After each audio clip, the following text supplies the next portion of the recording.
When you enter the doctor's bag, you will see the date, the patient's name, their age, the type of layout that your technician added.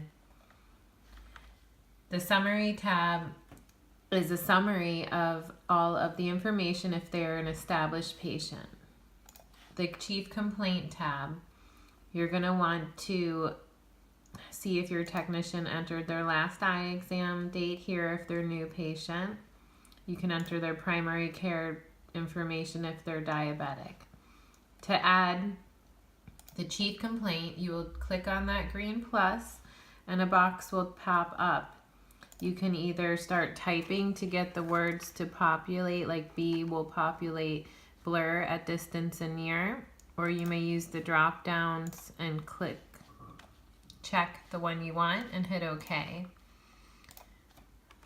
When you're done filling it out, if you had a secondary chief complaint, you would hit Save Add and another box will pop up. If you only had a primary, then you would hit Save.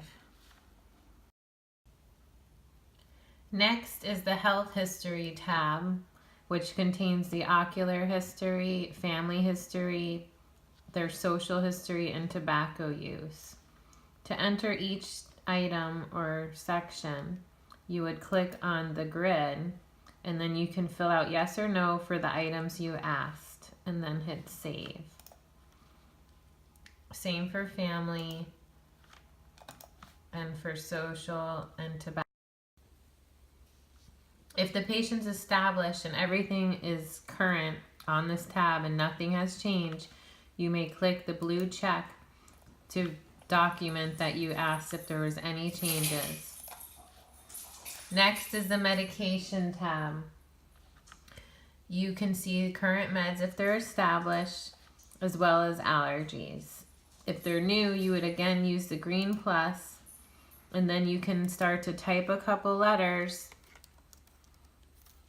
and then you may use the arrow to find a list of medications that start with T and I, or the two letters you typed.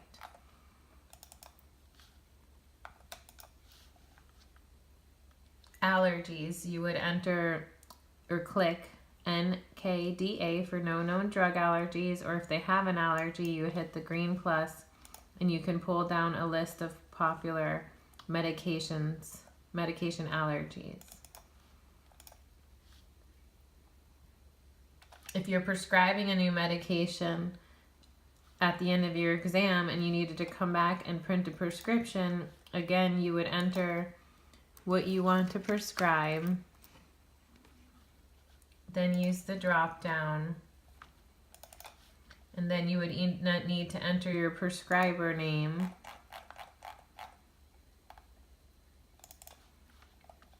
you'll need to enter the size of the bottle